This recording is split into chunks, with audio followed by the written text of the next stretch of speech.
They said you get on, you gon' represent. I said, of course.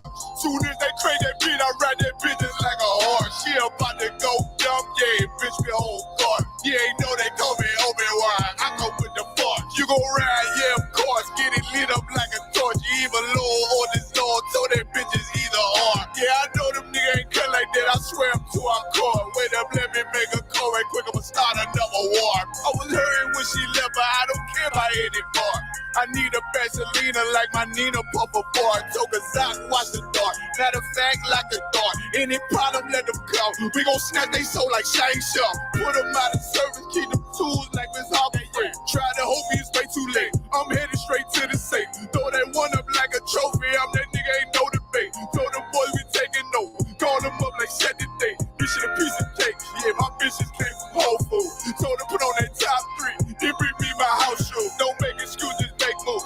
These niggas ungrateful, gotta show them UPK rules. I'm making hits like I can't lose. They said you get on, you gon' represent. I said of course. Soon as they crank that beat, I ride that bitch just like a horse. She about to go dumb, yeah, bitch, the whole part. You ain't know they call me Obi-Wan. I come with the fart. You gon' ride, yeah, of course. Get it lit up like a torch. You either low or this Lord, so that bitch is either or. Yeah, I know them niggas ain't cut like that. I swear I'm to our core. Yeah, I just got off the call. I'ma start another war. Spit a plate up with my niggas, get your knife and your fork. They ain't locked in with the count and with the speaking to me fart. Yeah, I just took the floor. Ain't no cowards in my campaign. They can't stop the campaign. Tell them bring the champagne. They know I'm a champion. They can see the outcome. Get them niggas bad, got them tied down and outdone. You can't do with them steppers. Niggas been down since day one. We run up the bands, bitch, like Dylan. They say you get on, you gon' represent. I said, of course. Soon as they crank that beat, I read that bitch just like a horse. Yeah, about to go dumb, yeah, bitch, we whole part. You ain't know they call me Obi-Wan. I come with the force. You gon' ride, yeah, of course. Get it lit up like a torch. You either low or this Lord, so that bitch is either or. I told you niggas, you ain't cut like that. I swear I'm to our car. And I just made the call. We gon' start another war. Yeah.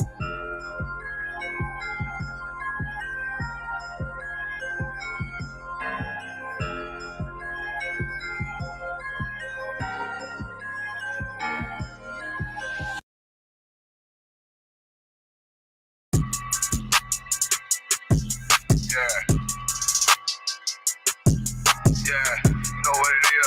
I'm 40 for the rebel, busy man shit, nigga. Head on, nigga. Pray where Eve did to Adam, I just pray my love don't lie to me. Swing the eye like stamps and I can't let no holder lie to me. I don't feel these rappers, all they lies is hypocrisy. Ain't no competition, ain't no rivalry. Nigga think I'm playing, I don't hear one word they damn, this shit light work. Think Muhammad one of us, he might lose his life first. Circle up and stay alert. Another cop to stretch the nigga. He a demon, it's an exorcism. Watch I bless the nigga. You took that oath in blood, then you know I'm gonna get active with you. Fuck the opposition, I see vision. Let me paint the picture. Rappers claim they spit, now I ain't listening. Is in fact a fiction. Revenge was a woman, now I stroke that bitch like Jackie. Round war, we gon' run the summer. It's gonna be historical. Thought they making plays, made them niggas call the audible. Who run this shit, but that question is rhetorical. Bitch, I'm the one, me cookies with the oil. I'ma get them crack as hell, should've never kidnapped my family. I can't do damage, bet I be the last nigga standing. Do a life sentence for my niggas, pray you understand me. I might put a switch on this Glock and call it Young Perry. How you real triggering on them dots, you a bird feeder. Claiming he a demon, what's a demon to a cult leader? When he said something, I ain't hear him, this shit like it ain't on who got the gun, it's on who gon' up that pipe first. I turn a bad situation to a game change. Soldiers from the dead, just raised up the chain. Free shots, I'ma look like Aaron Jones when I run it. Never bite the hand and feed you, you will never get that hand back. Bitch about 10%, I don't wanna hear none of that. He dropping swore, fuck him, just make sure you get that cover back. Look around, he ain't with us, probably cause he never was. Now my chin like you with the angels for your brother's bed. Everybody won't be Richard Porter, God kill him like Alpo. Play if he won't, it's laying in the trunk like Lee Malvo. I'm a certified woman's ass nigga, I am not a toy. Hey, I with that hollow son, yeah, this the real McCoy. Feel like Gullah Jack when I'm in Fayetteville, you feel your boy. Still up on my bread, still I think that's all that I enjoy. When I get that boy lost, they gon' start to call him Elroy. Fuck his gang, pop out on them demons like I'm Hellboy.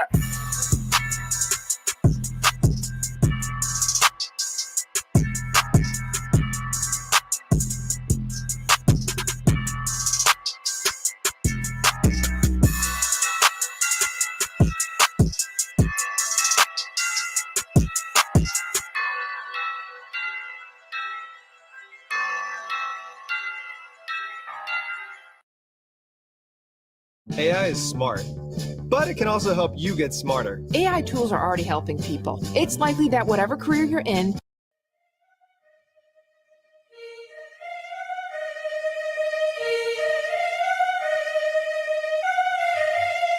Time, man, shit. Make sure you let these niggas know what time it is, man. You know what I'm saying? Get on this motherfucker. Let these niggas know what time it is, you understand? We royalty. That's what you need. King Ty really one of the realest. I survive drive-bys from them killers. Like I got 9 lives, I got 9 wives. I said fine wine with them bitches. I'm spitting fire bombs in your city. I got like 8 or 9 niggas with me. And we all ready to die in a minute. One West, we the best in the business. I get offended. I fuck niggas spending, talking they get it, but niggas is timid. Rappers is softer than linen. Catch me out parking lot pimping. What more could I give them? I've been the hottest forever. Why would I lie about cheddar? I can do better. I just put loyalty first. Royalty coming whenever. Pull off in the Jetta. Curvacy on me, you sweater. My feel like wearing a sweater in summertime weather. Haters so salty, no pepper. You not that seasoned or clever. I'm with the rebel. Used to pump bass with the treble. Baking the cake in a kettle. I used to cook up the work. Now I just cook with the metal. Gotta keep foot to the pedal. Yeah, let me give it gas on the highway. Let the music blast on the calm day. Break the Glock down into 3 parts. Put the 3 together like Menage. Just like Bombay with my enclave. Got my mind made. Ain't no time waste.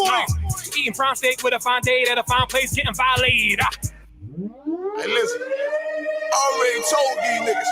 You understand? I call him King Ty. He say, what's up? I say, what's good, my lord? Listen, he like, listen.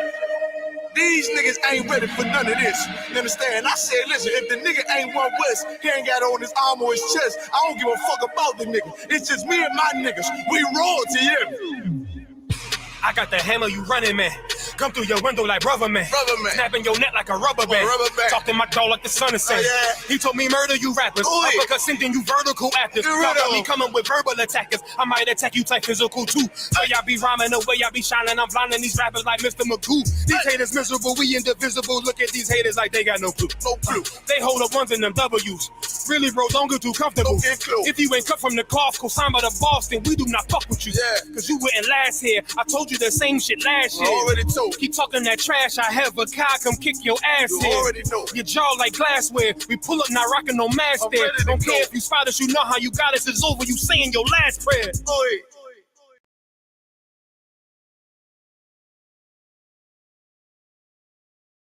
All jokes aside, you know how niggas be like, I'm this and that for life, this and that for life. I'm one West for life, nigga, this a blood oath. Hey, yo, Madara, here go a class for you, my nigga. 140 for the rebel. The world turned its back on me. I'm a cripple. We got soldiers, he got soldiers, but I got different ones. Ain't no way out, I'll tell you once. Don't pray for nothing, sin and curse. We can't forgive what's forbidden. Remain in them trenches. Trust in the Lord, but please forgive me for the times that I did. If rank is given, have your respect to your apprentice. Be about your business. This loyalty's a death sentence. Look, trying to pick up with a blind fit. They said there'll be many mansions. I'm just grinding for my time share. Them devils ain't playing fair. They hunt you like Van Pelt. But ain't no getting out the game like Jumanji. You take that oath, it's a Dundee. They try to deal death to a priest. You won't make it out in one piece. So you can stand. Just make sure you got the heart. Say your name 3 times and it's death do us part. So how you feel about this truth I done shown? This ain't the life you think, little nigga. I should want. Even your own people go this zone. And the Lord said they hate you for my name. So you better keep it on. Ain't no more guessing. Ain't no more questions. Make sure my election till I'm tucked away like George Jetson.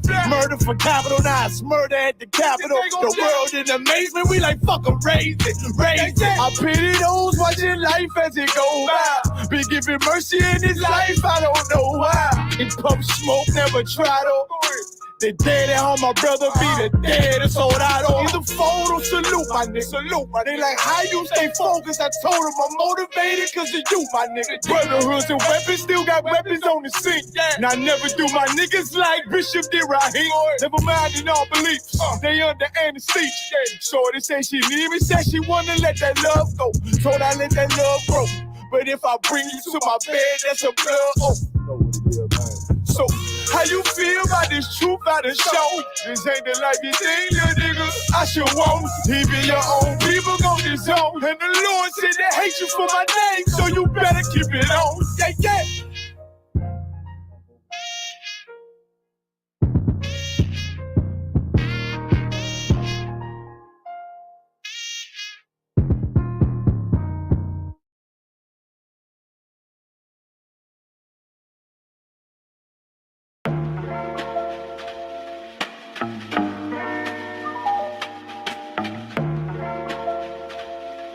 Yo, I stay away from the streets and the trouble to get in. Trying to stay strong in this world full of sin, but they wanna bring us down, they wanna see us win. They wanna kill us all, Lord, tell me, can I live? Can a nigga live? Can I live? Can a nigga live? Lord, tell me, can I live? I know the hatred's deeper than the color of your skin. So can I live? Can a nigga live? Can I live? Can a nigga live? Lord, tell me, can I live? Know the hatred's deeper than the color of your skin. Can I live? America, KKK, land of the good smokers, home of the slaves. And I'm just trying to be great. Tell me, how can I live with this drama every day? I'm a light, I'm a beam in this darkness. It seems that real life is a nightmare. Can I live my dreams on this earth? Since I was young, I realized I had a destiny bigger than the fiction that's disguised what was best for me. Better than the hate and all the lies that be the death of me. As of late, since we've been hypnotized since elementary, thought it was my skin, but studied something that was new to me. They hate me because of what my ancient ancestors used to be. Healers, teachers, deities, not all of them were kings and queens. Our nature was natural, not supernatural. Now they call it magic and voodoo, that shit ain't practical. All the roots connected, always more to learn of that, you know.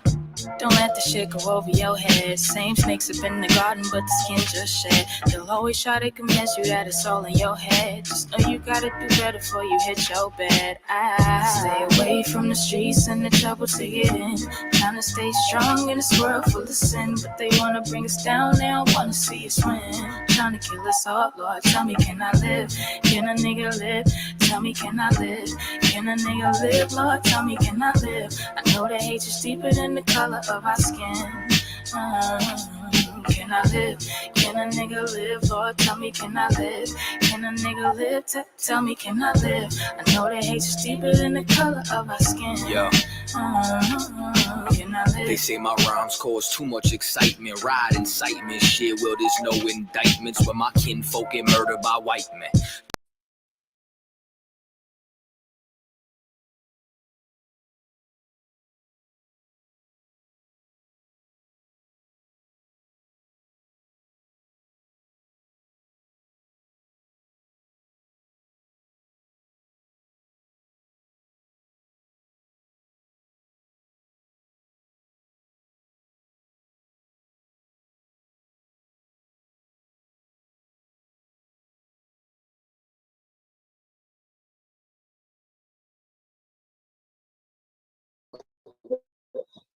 Y'all see today's topic, man. Y'all see today's topic. So, you know, I gotta read myself. My reader is actually at the he out here. Oh my, okay, Most High Christ. I ain't gotta read it myself then. All right, so y'all see the topic, man. The topic is interracial marriage breaks the royal law. Now, the reason why I'm going into interracial marriages, right, is because I got a quote. I got a quote that I had for like 2 years, and I was going back and I was thinking about this quote, and I was going through my stuff, and I read it, and I said, "Man, what's going on in the world today?" But I forgot my paper. I forgot the paper with the quote on it. But luckily, I had this studious brother in the school with me today, named Matazayala. And all I had to do was just say a piece of the quote, and the brother found it for me, man. He went through high and low to find this quote, man, and he was able to find this quote that I never heard anybody ever mention. I have never heard anybody mention this quote, talk about this quote, but this quote is something that, like I said,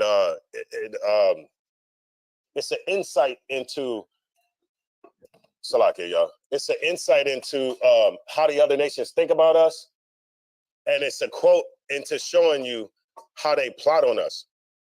All right, how they plot on us. All right, and so the first thing that I'm gonna start out with is the royal law.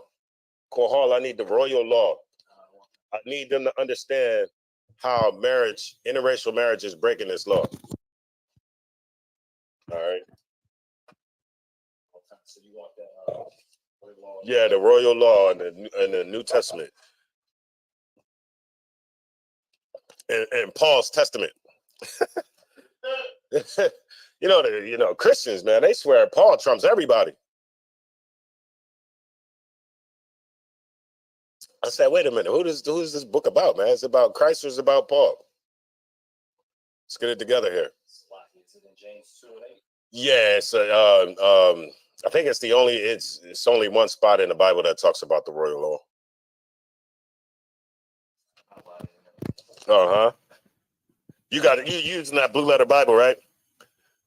No, I'm actually just going to the Bible app in my Oh, okay. I can use the blue letter Bible. Oh, but you're able to highlight in yeah, I know that's a feature in the blue letter. You can highlight with different colors, so you can put your precepts together. Like, look, these are all my precepts for, let's say, interracial marriage, where we're going in tonight. These is for this, and these is for that. Yeah. That must be through the app. Oh, yeah, through the app. Yeah. It doesn't matter. Every device that I have has the blue letter Bible on it. My phone, my tablets. It's just super convenient. I can read the Hebrew right there. You know, you can't try to trick me up and say, well, say, just say this in the Hebrew. All right, but let's see what it say in the Hebrew, you know. Yeah, so. Most High Christ. Salagia. This is the book of James, chapter 2 and verse 8. If ye fulfill the royal law. If you do what? Fulfill the royal law. Right, if you do the royal law, read on. According to the scripture. Mm-hmm. Thou shalt love thy neighbor as thyself. Now, it says, like, if you're fulfilling the royal law, or if you're going to do this law, then it says, what was that last part again? Thou shalt love thy neighbor as thyself. Right. This is how you fulfill the royal law. Right. The royal law is to love your neighbor the way you love yourself. Now, Kohal, what does neighbor mean? Is that the Edomite that lives next to me? So, right, yeah, because no, it's not Mr. Rogers. Mr. Rogers, right? Is Mr. Rogers my neighbor? Sir. In American terms, Mr. Rogers is your neighbor, right? Because he's just the person that lives next to you. In American culture, neighbor just means somebody that lives next to you. Right. But in what it means biblically is, you got that scripture? You know what I'm talking about? So I'm getting a precept right now. Mm-hmm. Let's see what neighbor means, so then we can understand what Paul is saying. That was Paul. Where did you read that at again? That was James. So we can understand what James was saying when he said, if you fulfill the royal law, you will love your brother as you love yourself. All right. This is the book of Leviticus, chapter 19 and verse 18. Mm-hmm. Thou shalt not avenge, nor bear any grudge against the children of thy people. Right. You're not supposed to seek revenge against your brother, or, Israelites, or what it say, revenge or avenge, nor bear any grudge. Right. You're not supposed to have grudges against brothers. You're not supposed to try to avenge or get revenge against your people, which is Israelites. All right. Which is Blacks, Hispanics, and Native American Indians. Read on.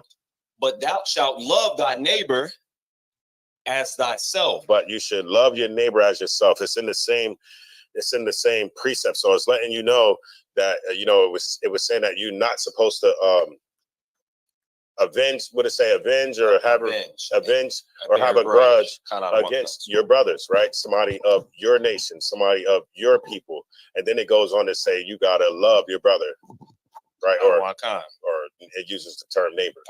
Right? So we understand from that context that neighbor is still talking about the same people in the first part of the scripture, right? When it's talking about your people, that was the term it used.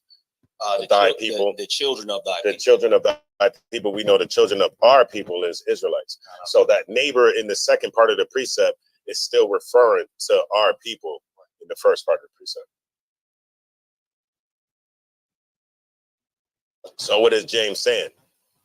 Can we go back to James? I don't want to sir. You want me to start from the top with James? Yeah, if you could. The book of James, chapter 2, verse 8. If ye fulfill the royal law according to the scripture, thou shalt love thy neighbor as thyself. So that's the royal law. Where else was that said? Where else? What James is saying right now, where else was this? Where else was this said? And give me 1 second. Let me shout out the chat, right? Nizam, Anna, Jewel, Amana, Buffalo in the building, just starting paint. All right, now the brother just read, and Terry and Sharab, Salaki, Tamika, Kana, Sweetie in the building, Diana, Daquar. All right, now you said if you're going to fulfill the royal law, and y'all can type it in, of course, if you know the answer to. If you're going to fulfill the royal law, right? The brother is reading out of James 2:8. He said, if you're going to fulfill the royal law, is that you love your brother as you love or love your neighbor or your brother as you love yourself. Where else was that said? Who is James echoing? It's like it with Matthew. Right. It was also said in Matthew, right, where the brother was asking Christ about the law, right? What is the like the top law? And Christ said that same thing. Love the Most High and love your brother as you love yourself, right? Who else said that? The Bible flows, right? So the things that James is saying is he's saying the same thing that Christ said. And Christ is saying the same things that Moses said, right? Because Moses also said the same thing in the Old Testament. All right. The point is for us to love each other. Now, what we're having a problem with in the Black community, as I see it today, right, is we're having a problem with that part. We're having a problem with fulfilling the royal law. Now, we're having a problem with fulfilling the royal law because we don't follow any laws, period. We're taught not to follow any laws. I was just having this conversation with a Christian the other night where I said, so we don't got to do nothing. Like, we ain't got to do nothing. Like, literally, we ain't got to do nothing. I can do whatever I want right now because Christ died for all these new sins. No, that doesn't make any sense because when you think about it, that's what the nation of Israel was already doing. So why would the Lord have to send Christ if that's what we were already doing? We were already sinning. We were already being disgusting. We were already doing everything that the Lord wanted us not to do.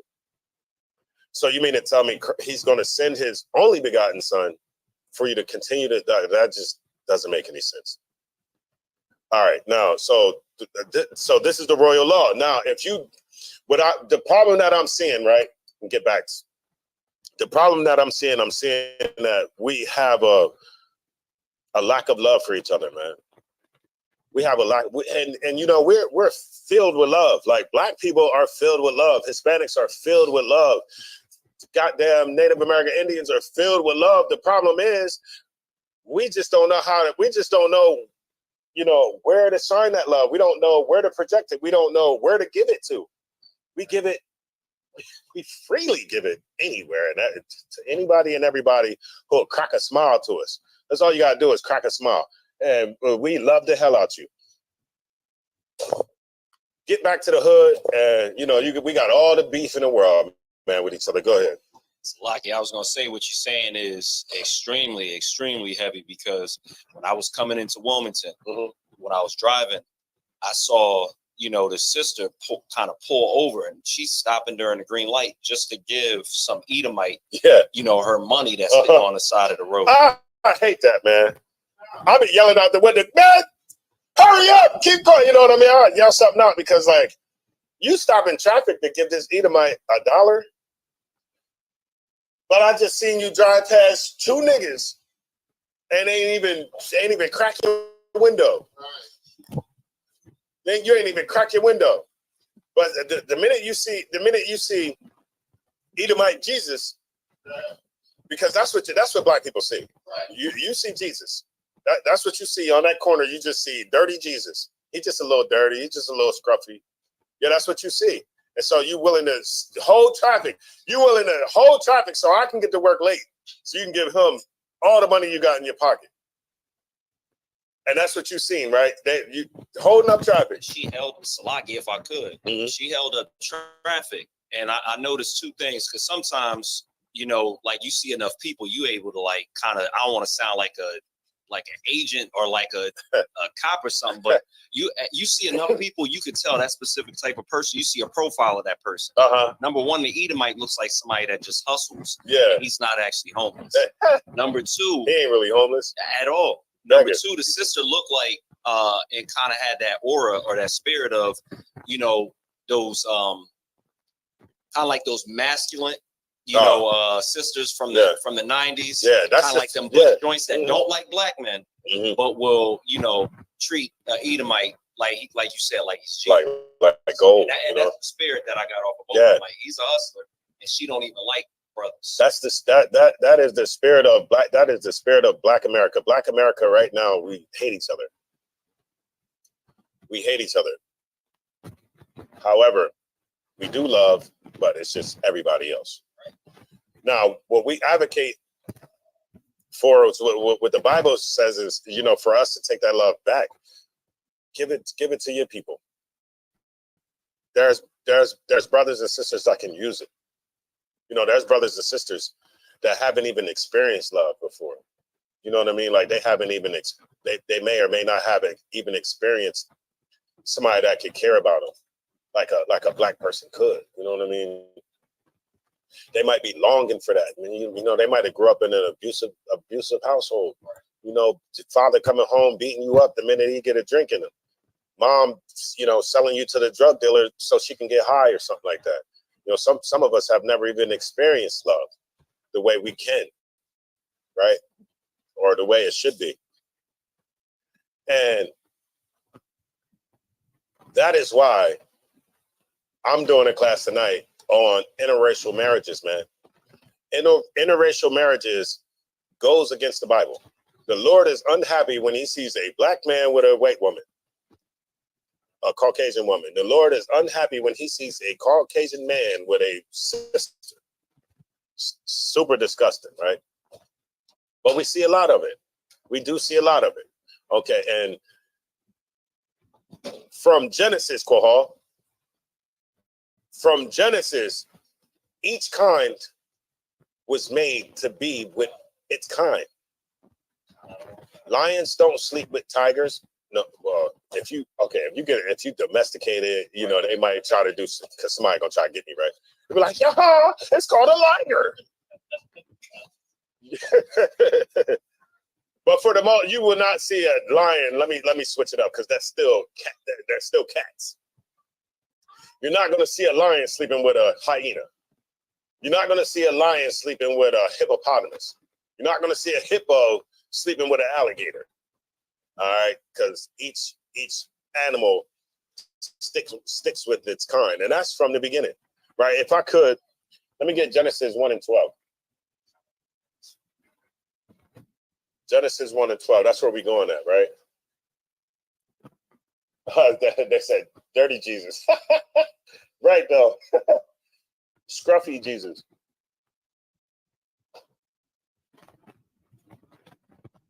Book of Genesis, chapter 1 and verse 12. Hold on, let me get that with you. Kanadawa concert.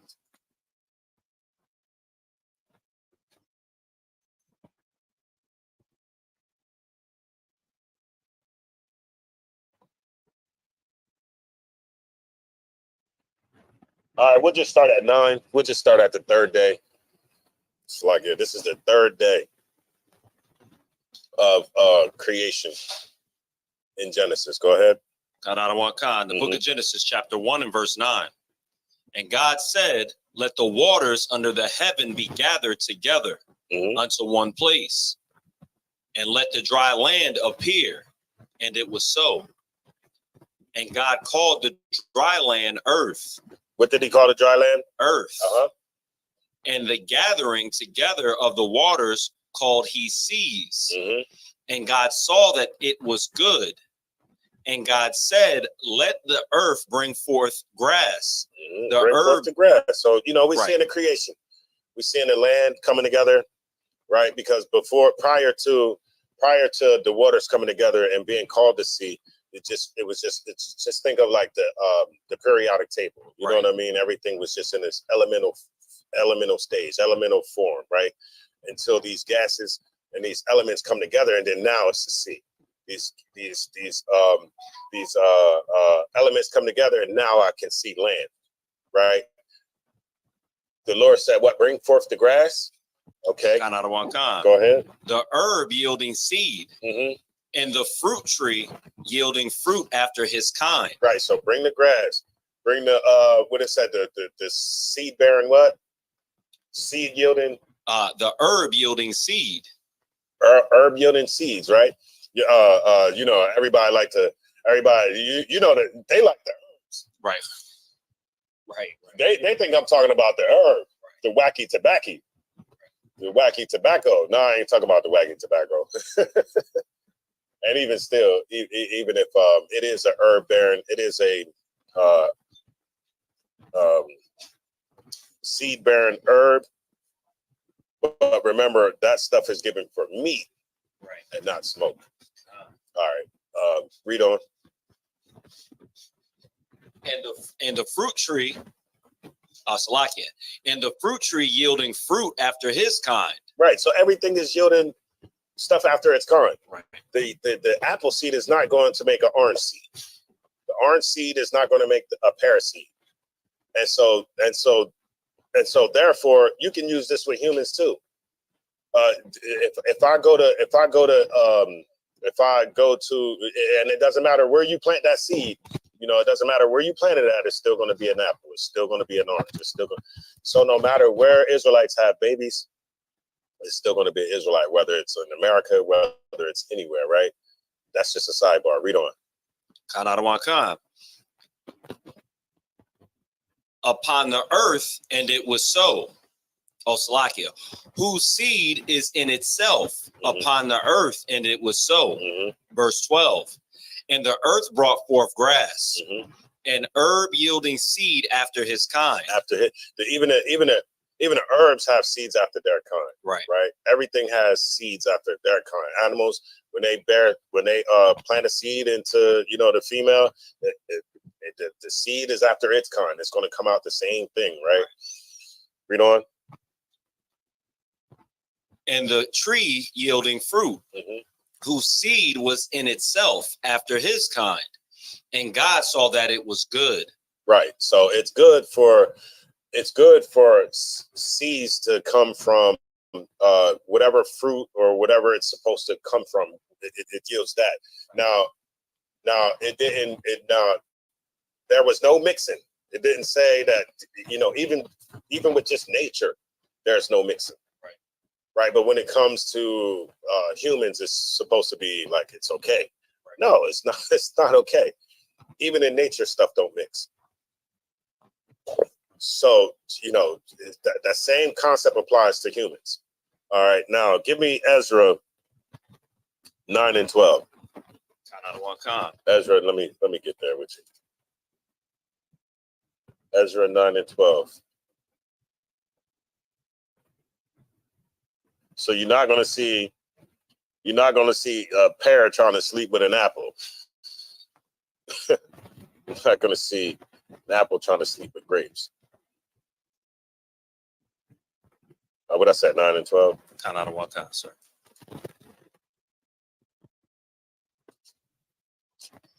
All right, 9 and 12. You got it when you're ready. The book of Ezra, chapter 9 and verse 12. Now, therefore, give not your daughters unto their sons. Salaki, if I may.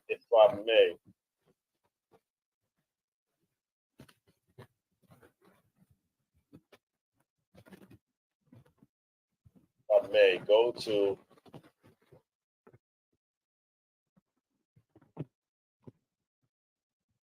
Go to 11, please.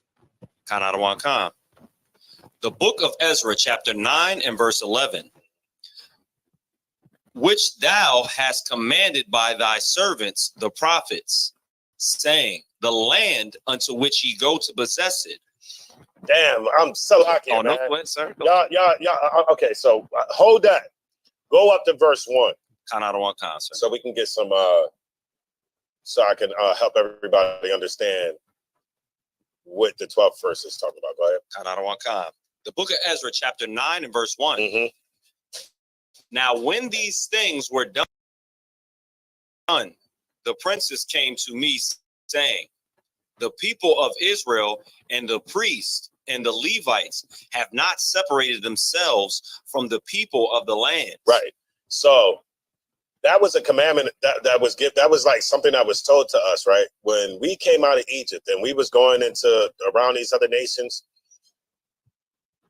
the Lord, Moses told us through the Lord to not mingle and mix with these other nations, right? It was a sin if we did it.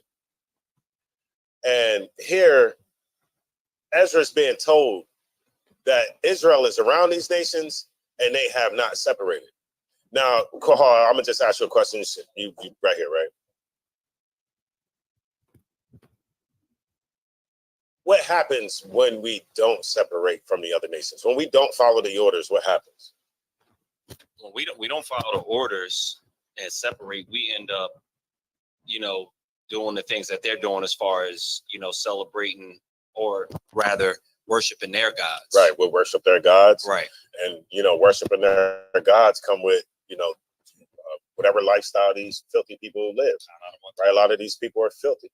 And so then if you begin to be around these people and you don't separate yourself from these people, then the things that are filthy, the things that we see that are filthy with these people won't become filthy. Right. They won't seem as filthy. They might seem like, okay, well, everybody else just don't understand. Right. Right. But since I've got a chance to know you, I understand. It's not what everybody believes. So let me go ahead and indulge in this, worshiping this rock. Let me indulge in sleeping with this woman. Let me, what they wearing ugly sweaters in December. Let me wear this ugly sweater because, my wife brought it home. So I want to, you know what I mean? And it's like, you got it.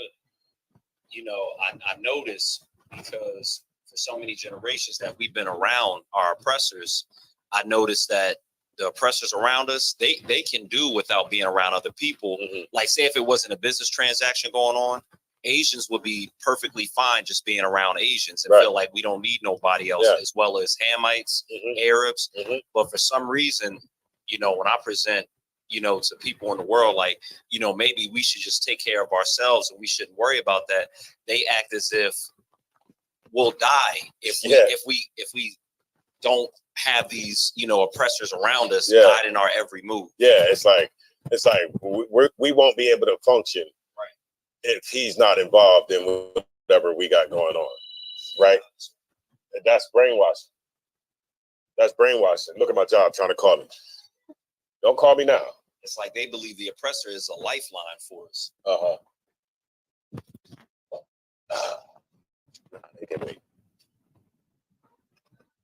They actually believe that the oppressor is a lifeline.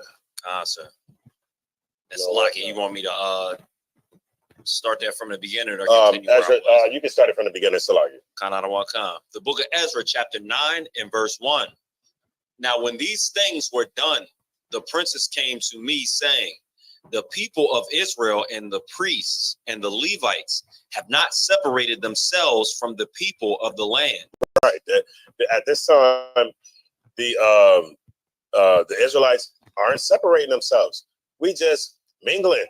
If we're not separating, what's the opposite of separate? Opposite of separate would be mingling. Mingling, join, right? Water.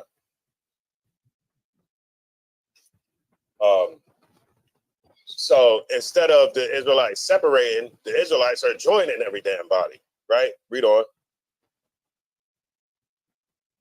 Doing according to their abominations. Doing according to their abominations, right? The abominations of the other nations. The abominations of the other nations, right? Go ahead. Even of the Canaanites. Right. You sitting up there worshiping the Canaanite gods. They probably sacrificing their damn kids to Baal. Y'all know what comes with worshiping them Canaanite gods and all that, man. They sacrificing kids, doing all types of wickedness. Go ahead.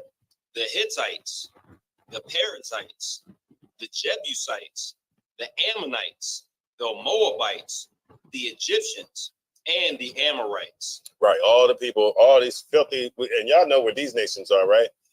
These are the nations. These are the nations that black people are fighting to be a part of today. You can't go nowhere. I remember telling somebody, because we ain't African. What? Nigga. They was looking at me like I was crazy, I think he's crazy. Like, I think he didn't went off. He didn't. This is the, you know what I mean? He didn't went off. And I was like, why do you think we African? Oh, because that's where they took us from. Well, does Africa got blood running through it? Or it's just dirt. Dirt, grass, and trees. Right. So you mean to tell me Africa is my forefather? Come on, y'all. We gotta let's start thinking critically here. I'm talking about bloodline. You talking about a landmass. You see what I'm saying? Yeah, okay, we can't. You took us from that landmass, but from the people, from those people over there, which one of those people blood flows through us? Yeah, that's what I'm talking about. I'm talking about lineage. I'm talking about a pedigree. That's what I'm talking about. You still talking about landmass, man. Goofy stuff. We need to figure out who we are, not the hell where we came from. We all know that black people came from the west coast of Africa. It's not a secret. But who are we? What people did we come from Africa? What people over there is beating down America's door to say, those is my people and I want my people back. You don't see none of them fight. You don't see, but when those Africans had a problem over there in China, they was getting those Africans up out of, I'm just using the blanket term African, of course, because I don't know specifically which country it was. But when they was getting oppressed over there in China, them Africans got their people up out of there. That's what's supposed to, if we was their people, that's what was supposed to happen to us. Even if it was 50 years, 100 years, 200 years, those my people you got there. What the hell are you talking about? You got it. Let's get it. Hold on. You got to use the... And there was an African leader that actually apologized to us, but it was just words. Yeah, nobody care about that. They're not calling for us to come back home. Yeah. They're not doing anything. He just apologized and realized that we were, well, in his mind, that we were descendants of him. Yeah. And I respect the fact that he did apologize, but we're not even their people. So, yeah, we're not your people. So that fell on deaf ears. Right, because look, one thing that I understand is things are done. What was his motives for doing it? You see what I'm saying? Look how many years. You mean to tell me what was the political climate at that time? Like, why did you feel you had to make that statement at that time? And then you made that statement, where's the fight? Where's the statements to follow that one up? You know what I mean? Where's the follow-up statements? Come on, man. Like it was just, that's lip service. We done with that. We done with that. You can't get us with that no more. You know what I mean? We didn't have enough of lip service over here for 500 years. Man, we tired of that. You can't get me with no lip service no more. If I could, when, black people, regular black people go over to Africa, yeah, they're actually segregated over there. Right. So that apology, like you said, it meant nothing. And it's almost as if people will say one thing to us when they want something from us, like if they want to have us come over. But really, the method behind that madness is just to have us come over there. In droves. Why they want us to come over there? So we could be an underclass. So you could be an underclass, and they can be what? The first class citizens. Right. They can be a superpower, and we can build up the nation. They want to be the next America. Everybody knows that. Right. Because everybody knows whoever has these slaves in their possession is going to be the next superpower. They know it. That's why Africa trying to get us to come over there. Right, Ghana, all them little countries over there trying to get us to come over there. Japanese people. Who was saying that the other night? Somebody was saying that the other day that Japanese people, they was trying to get us to come over there and sleep with their women. Yeah, apparently, and the generals had covered this a little bit before too. That Japan has seen a decrease in how many children they're having. Yeah. So they were inviting black men to come over to the country, and I think they were even offering something like a stipend or something. Yeah. Weird. Hey, they trying to pay you to come mingle the holy seed. Why? Because they know the seed is holy. Why they ain't trying to get Africans? Right. Why they ain't trying to go to Cameroon and say, hey, we want all you Africans to come over here and impregnate these women? No, they're getting specific people from the Americas, Great Britain, places like that. You know what I mean? Where they look. Everybody understands there's a difference between us, except us. African to tell you that. African to tell you that. Look, when I go to work, them African nurses call each other sis. They don't call no. What I would call sis. They don't call none of them no damn sis. They call them African sis. And guess what? When them Africans mess up, they lean on each other. They help each other. Man, we backbite. That's all I see at the job. I see sisters talking about each other. I'm like, God damn, she right there in the next unit, man. What the hell? She right there in the next unit. Yeah, really messy. I'm the only dude in there. Another dude just came in there, but he African. You know what I mean? He a black dude. Yeah, African. We don't even have nothing in common. You know what I mean? I'll be talking, man. He be trying to stand there close to me, trying to, how you try to, how like if men are talking, you trying to stand there, trying to be cool. I don't got nothing in common with you, man. It's just our spirits. Our spirits don't match. But the nigga from that come out the kitchen, man, he'll be chopping it up. Hey, yo, what up? You know what I mean? That's just how that go. And I was going to say that I am starting to notice a lot of jobs. No, you got it. No, I was going to say a lot of jobs that normally black people would be in, because when I worked security, around here in Wilmington, it was mostly black people for this company called Allied University. Oh, Allied. Now I'm noticing it is nothing but like I'll see out of every 10 guards, 2 are only actually black people. The rest are Africans. Ooh, and yeah. You can't tell until you see them walk or you see them talk, because we move a little bit different. Our mannerisms are a little bit different because of where we come from. But they're putting these Africans in the positions we would normally be working. They put them in there in droves. Man, they put them in there heavy. And let me tell you something. And this question right here is for anybody in the chat that's in the conscious community. The conscious community pushes for us to be African or pro-African, right? Pro-Egypt, they Pan-African, all that kind of stuff like that. When the hell is a real African going to join the movement? All them niggas be on there all day long trying to debate who the original people is, the Bible this, the Bible that, Islam this, Islam that, Muslim this, Muslim that. Well, with Africa this, Africa that, when is a real African going to go in and be a part of that damn house of consciousness? When is anybody... All the love for Africans, nobody wants to go back over there. How come none of these niggas go back over there and try to, bridge the gap? Yeah. Where's your Africans at, man? Where's your Africans that saying, yeah, you know what? You are our people. You are. Don't forget what everybody's saying. You are. I can prove it to you. Look. It says it. Look, I can prove it to you that you are people. Look. And you get the showing, you get the proving. That's not happening. That's not happening. I just seen a clip come through my YouTube, right?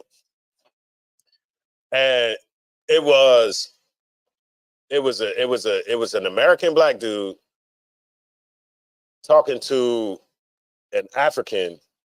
I'm not sure what an African was or nothing like that. Don't give me the line, but it was a white person in the room. It was like a white boy in the room, and like the other person didn't look white. The other person looked like maybe like one of them Arabs or something. But the American black dude was like, "Hey man, hey, I'm gonna need your black card, man. I'm gonna need your black card, man. You got all them white people in the room." And then the African went straight to cutting, like, "Yeah, I ain't one of you street niggas." He said, "I ain't one of you street niggas." He said, "I'm African, or like I'm African, like I ain't one of you street niggas." And then the black dude sitting there like he don't know what the fucking Salakia for my language, y'all. He don't know what the hell to say. I get passionate, Salakia. When it comes to stuff like this, man, these people looking down, like the way that dude was, the way he was talking to our brother, you know what I mean? The way he was talking to him was like he was nothing. And the viewpoints of this young African guy is the viewpoints of a lot of young Africans, because these young Africans get it from who? They get it from their parents. When they sitting there eating that whatever the hell they eating, what it looked like? It looked like dough. It looked like I don't know what the hell. You just rip a piece and just pitch it, put the dough in the sauce and the food and all that. When they sitting around doing all that, eating all that nasty food, and everybody fingernails is going up in that food and knuckles in the food. Everybody knuckles in the food, right? Yeah, that's what they talking about. They talking about you and how disgusting you are, but you literally ripping dough and sticking all your fingers in the. What are you doing? What are we? Come on now. And that's how these people look at you, like you're nothing. And they don't even have good hygiene. Go ahead. If I could, Salakia, because everything you saying hit too close to home. Mm-hmm. I used to have a friend that was African, and number one, foo. Yeah. Hey, I'm on point tonight. Number one, we hung out in college, so I went around his people a couple times, and they was from all different countries. They was from Ghana, Nigeria, whatever else you could think of that's like a popular African country that you would know. They was all on one accord, even though they weren't from the same country in Africa. Right. And they were all having a conversation about us in front of me. Damn. And then while they was talking, one of them kind of hit the boy on the shoulder and was like, "Yo, you gotta chill. He a black dude. He's a regular black dude." And he was like, "No, I don't mean no disrespect. I'm just saying." And I was like, "No, you speak your mind. Speak it freely. I'll speak my mind too." And I just wanted to hear what they had to say, because I like people to say, what they have going on. Right. And then one of the last times I even went over there ever again, this is college, there was a party going on. And one of the African girls, I wasn't saying nothing to her, saying nothing to her. She just kirked out on me, started cursing at me, going crazy. And then I was like, I'll hang out with him, but I ain't hanging out with these people. They number one, they don't like me. Right. Number two, the African girl trying to get all the African brothers in there to jump me for no reason. Yeah. And then I just being around my the friend that I had, we went to high school together, but we was never really cool, because I noticed when you a kid, you don't accept everything. Like he still was calling, them African booty scratchers. Hey, look. That's a universal term. Right. Look, I'm gonna tell you how it's a universal term. I got it right here. African booty scratching, hands all in the food. We all that is something that all niggas in America say about Africans. It don't matter what state you in. Like, I don't even know where the sister said it. She said it like I used to say. Said it. African booty scratcher. But I noticed as kids, if something was different from what we was used to, we would call it out. Oh, you're an African booty scratcher. Yeah. What you doing? As you get older, you start to accept all this other stuff that's around. Because we wasn't really that cool in high school, because I still had that mindset. Yeah. Once I got out, I started accepting, okay, he's an African. And then conscious community, maybe my people came from Africa too.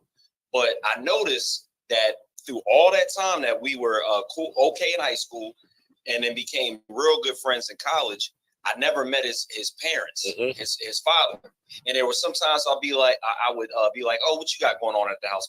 Whoopty whoop. He had family. Like nothing. Yeah, it was kind of like that. Keep your ass away. The only time me and the other African Americans that he was cool with went over there, nobody was over there. Right. It would just be him and his pops would be somewhere off in Africa where they can't make him feel bad for hanging out with y'all. Exactly. You know what I'm saying? That's way later.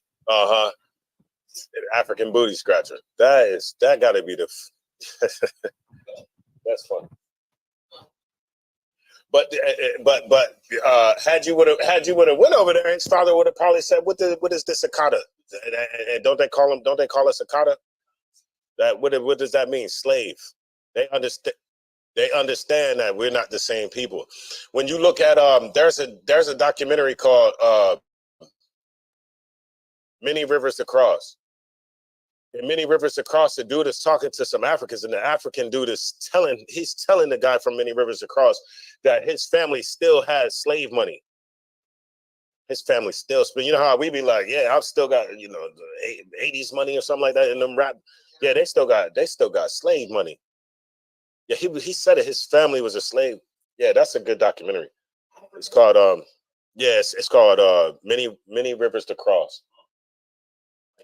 Many Rivers to Cross. And these people aren't our people, right? Where was we reading from? So we were at Ezra 9 and verse 2. Right, because verse 1 was all Africans. Right, these were the peoples that the Lord had us around, that he told us, I'm gonna have you around these people, but keep yourself separated from these people. But I'm gonna still have you go around these people. Why? Quahal?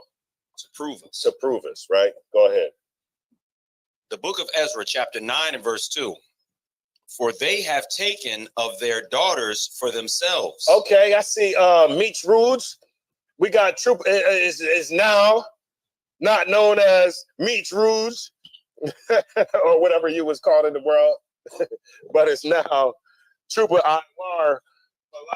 Let's get this brother here, man, because this I always see this name, Most High in Christ. And,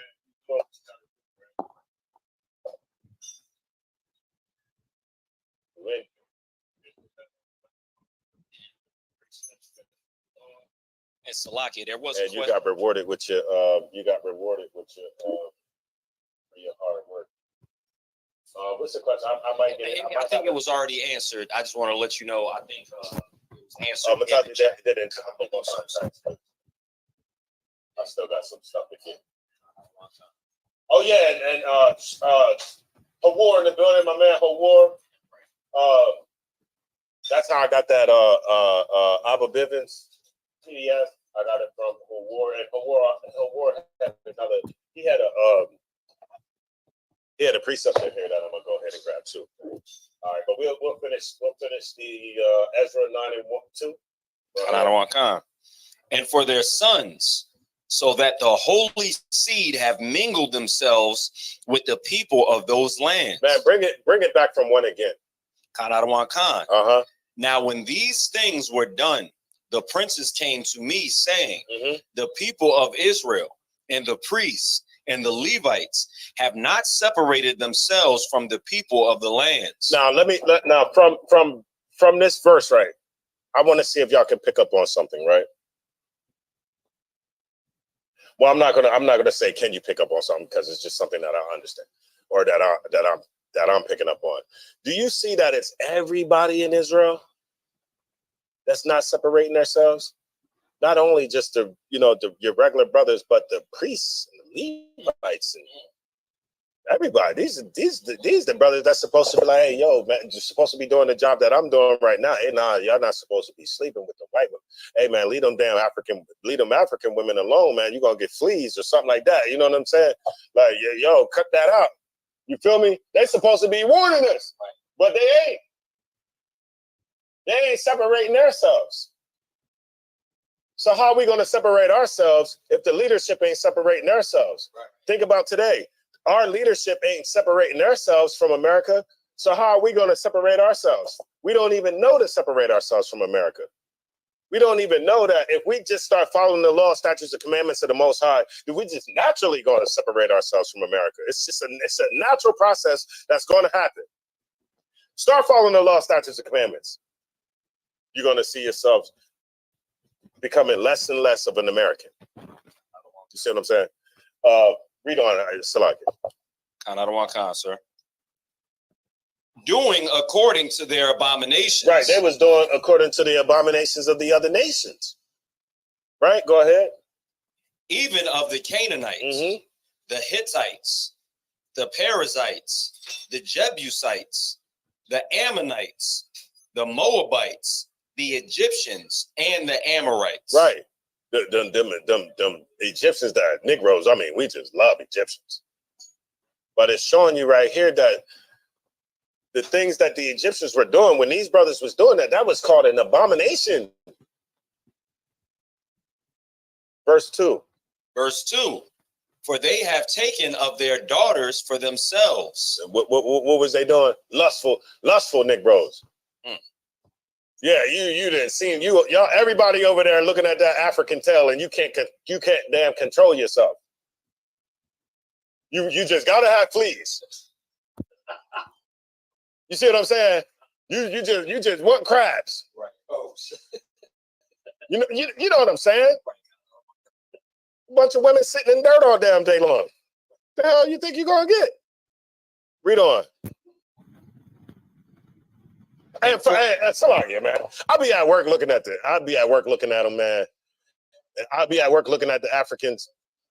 I might just be on the side. They probably like, what the hell is he looking at? You know what I mean? I might just, we just sitting at the nursing station or something, we doing, and I might just be like, and I'm like, their facial structures don't match ours. The facial structure, like the shape of the head, none of that matches. None of that. Look, and this is comedy, but I only seen 3 Africans that look like niggas. And that's the ones that be on social media. They got the one that look like Martin. You ever see they got the one that look like Martin? They got the one that look like Will Smith. Oh, that might be. It's like, it could be, I don't know. Right. But I'm just saying, I can't tell the difference between AI and all that shit. It looks like real people to me. And he looks like an African Will Smith and an African Martin. I said, whoa. They look goofy though. Don't get me wrong. It's funny, but they could kind of resemble them. But they're distinguished. For sure, you can tell the difference. For sure, you can tell the difference, man. Yes, and look, and the people that and the Africans that I'm telling you that I look at to examine, they from West Africa. They from West Africa.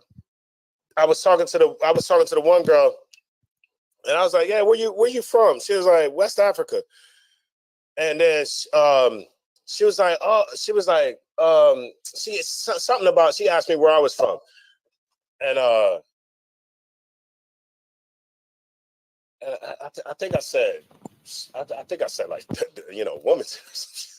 And she was like, "Nah." She mentioned Africa. I forgot how that conversation went. But either way, I'm like, I wouldn't know who the hell I'm from or whatever over there. Yeah, Negro land. Right though. It says, I saw an African so black, she was literally purple. And she on one tonight. I couldn't believe my eyes. She said, I didn't know blue black. Actually, it do. They be so dark that it's purple because nobody's technically black. And you really dig down into it, you start to see a different hue, like purple, or blue. Yeah, it's everything different. Some very dark skinned brothers and sisters, but it's like low machine, like a nice darkness. Yeah. Like my play cousins and stuff I grew up with, but I do notice it's like tinge to like other, black and brown people. Like even the very dark skinned Indians, it's like they got a layer of like It's just different. Yeah, it's just that's funny. He said Larry dead skin. That's funny as hell. Verse 2, read that from the top. For they have taken of their daughters for themselves. And let me show you something, right? When I show you this quote, y'all gonna understand that there's people who read this book that just tries to do the opposite so that they can keep us in sin. I'm gonna show you this quote. You gonna be like, I think y'all brothers already heard it before, but I'm gonna bring it out again. Yeah, for sure. I'm gonna have you read it. Go ahead. What did he say? Same African said I look like. Oh, he said some Africans said I look like the Yoruba tribe.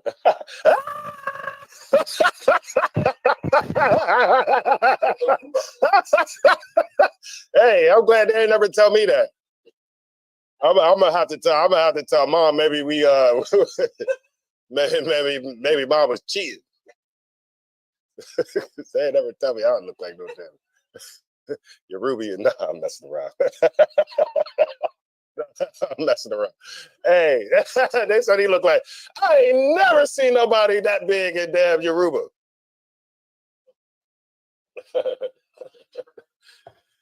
I've heard of Yoruba before, though. I've heard of that. No, they ain't tell you look like you from Yoruba, too. No, they said I look like Bantu. Oh, the Bantu? Wasn't they the slave? They were slave masters, right? It's one of them that we think just so much our people, they was slave masters. Nah, it don't even matter.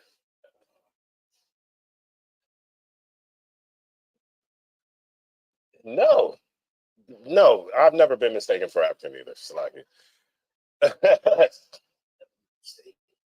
They just say you look like you look like you from this tribe. Bantu is from, I think, from like West Africa or something like that. That's what they you said the Bantu from Northeast? They say it's from Northeast. That's what they say. Mm-hmm. Damn, now they telling the brother look like he's Jamaican. I heard that. I think everybody's just being racist. Yeah. Because of your dark skin. And if I could, I'd yeah, stereotypical. I've never been accused of looking like an African, but they're for some reason it was weird, like Ethiopian and hell nah. Not that, but those Ethiopians have a specific look. Yeah, it's like weird. That whole race, you could tell Ethiopians like they all look alike damn near. You know what I'm saying? No, but I mean, look, I can't find no African that you look like, but I damn sure know a brother in the school that you look like. And that's just from the school. That's just from right here, ISUPK, 1969. Yeah.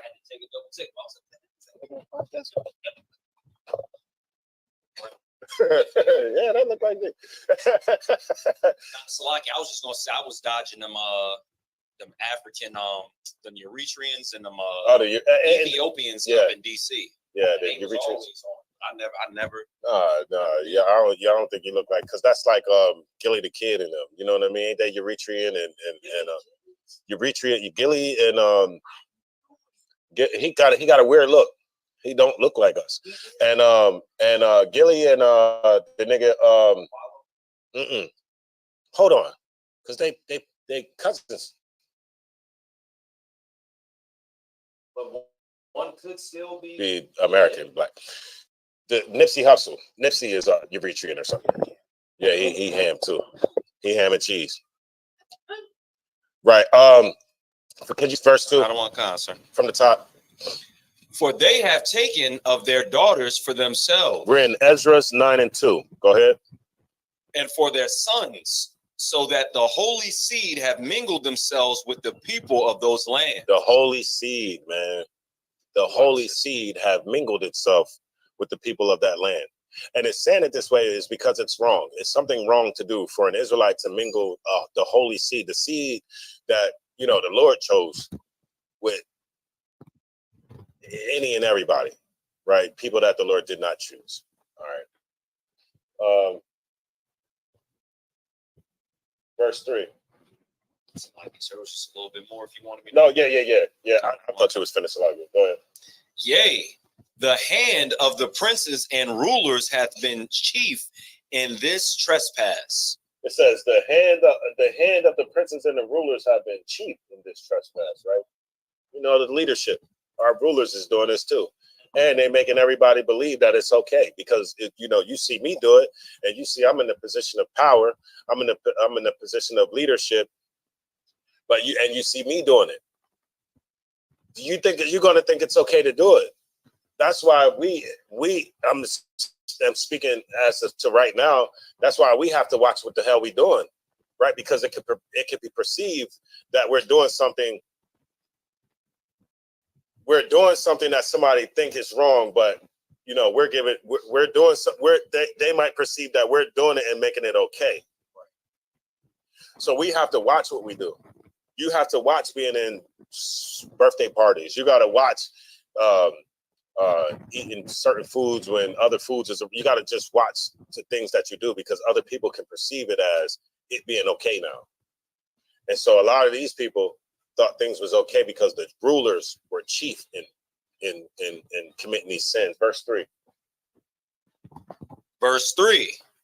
And when I heard this thing, and when Ezra heard it, what happened? I rent my garment. What does that mean?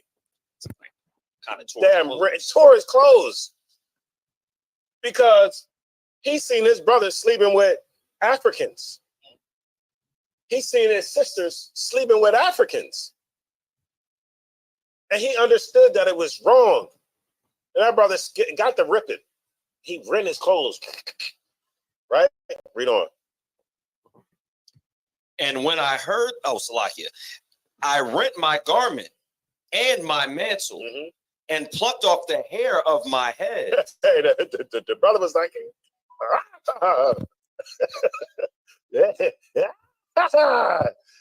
they making me so angry.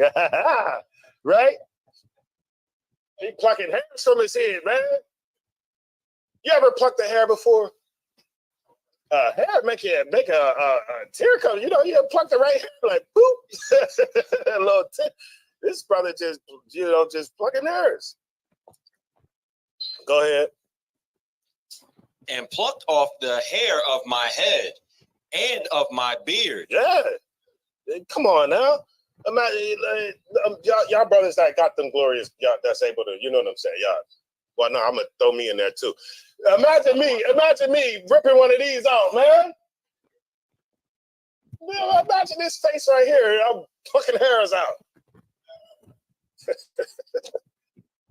I gotta throw me up in there. I mean, I get right though. Look at my hang time. If I ain't got nothing else, I got a little hang time. You know what I'm saying? I got a little hang time, throw some grease up, it be shining too, just like everybody else. And you know what I did? I found out when Captain Cesariak told everybody what he was, that he put the oil in it, and that he used the blow jar. I'm sitting there, I had the blow jar with it. Yeah. Big tens. I keep them clean. So he was ripping off hairs from his beard. Read on. And sat down astonished. Right, and he was astonished. Right, he was astonished. He sat down, and the brother was astonished, right? Now, that's funny. That is funny. That's funny. That's funny. Yeah, man, I got to meet this. Yeah, I got to meet this.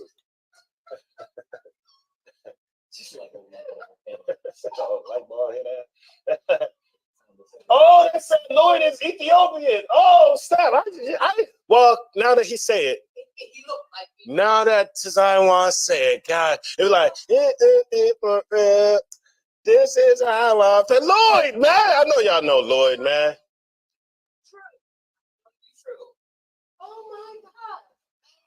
So let's dip up out of here. Let's dip up. Come on, man. Lloyd is goddamn. All right, that's not going to stop me from listening to the music.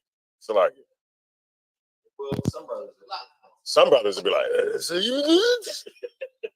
his ears just going to shut down.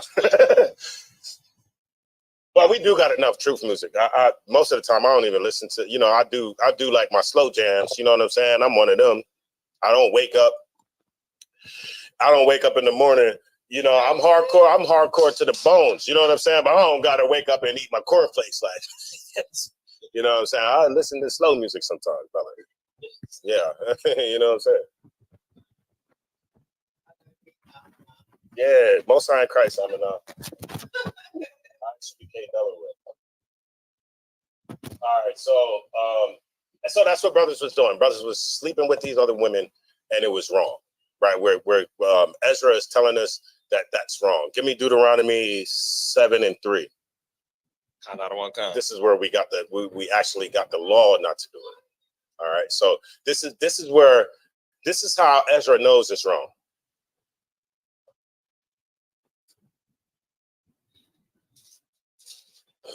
Salakia, sir, you want me to start at verse 2? Let me see. Matter of fact, you can go to 1. 1. The book of Deuteronomy, chapter 7 and verse 1. Mm-hmm. When the Lord thy God shall bring thee into the land whither thou go to possess it. Right. And hath cast out many nations before thee. Right. The Lord cast out many nations before thee. Right. Read on. The Hittites. Isn't this all the same people that you was just naming? That the rulers of Israel, they was all mingling and mixing with these people. They said the Hittites? The Hittites. And the Girgashites. The Girgashites. And the Amorites. Amorites. And the Canaanites. Canaanites. And the Perizzites. Parasites and like Hivites or Hivites. The Hivites, right? Read on. And the Jebusites. Mm-hmm. 7 nations greater and mightier than thou. Right. Seven nations greater than Israel. Mightier, stronger than Israel. You got this. Who are the Hittites and the Girgashites? Africans. They're all Africans. All Africans, yeah. What about the Persians? All of them are Africans. Every last one of them are Africans. When you go through through the genealogy of Ham, and you see like some of them are like grandsons of Canaan. You know what I mean? Some of them are like grandsons and this and that, but they're all Africans. Some are direct sons of Ham. Some are like the Canaanites, of course, but then some are like the sons of the Canaanites, the sons of the Ethiopians, the sons of the Egyptians, stuff like that. Go ahead. And when the Lord thy God shall deliver them before thee, mm-hmm. thou shalt smite them and utterly destroy them. Thou shalt smite them and utterly do what? Destroy them. Right. Destroy the people. Don't have sex with them. Right. That's where this is how Ezra knows that what the brothers at this time is doing. And I can't remember what captivity that is. Is that like the Persians, or is that y'all know? Anybody know? Regardless, Ezra knows that this is wrong because of the text, right? Because of the text that he already has, right? They had text. Remember, Ezra and them was the ones that opened up the book and was at camp and all that kind of stuff.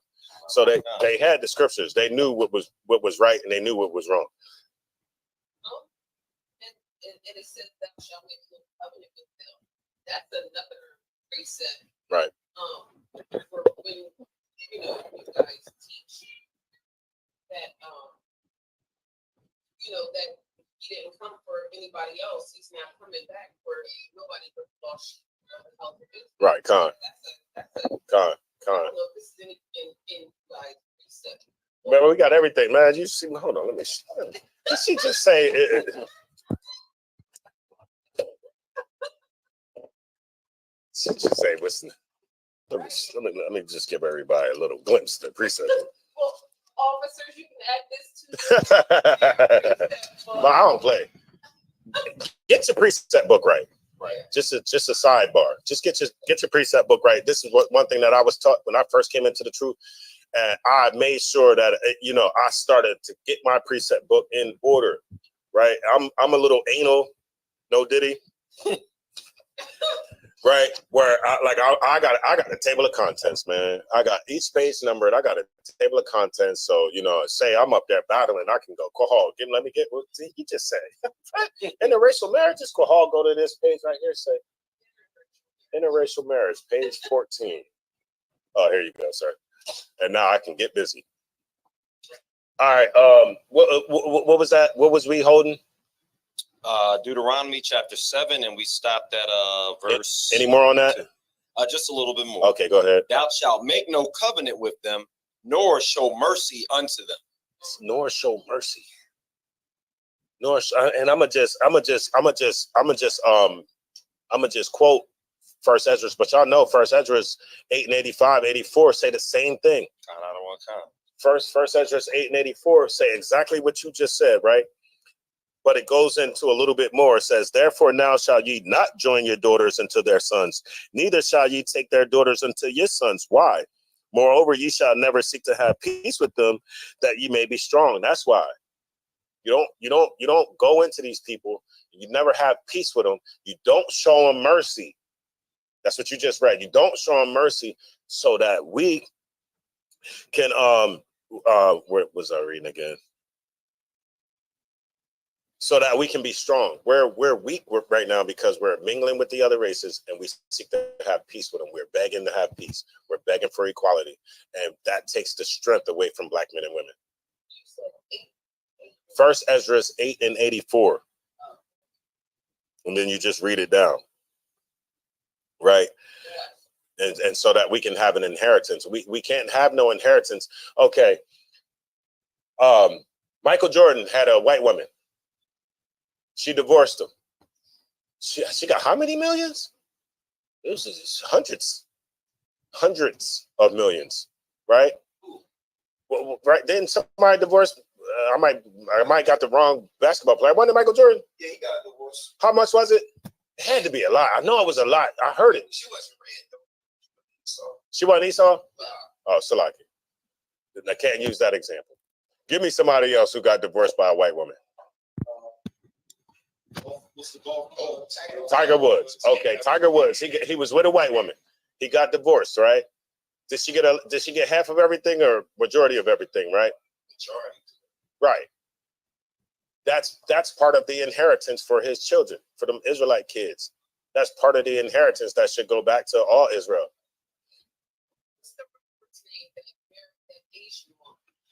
Young Jeezy. He's another one that's gonna find out. Yeah, you thought it was all cool, right? You thought it was all cool. Why? What was her name? Corona 19. What was it? Oh, I don't know. I thought it was COVID-19.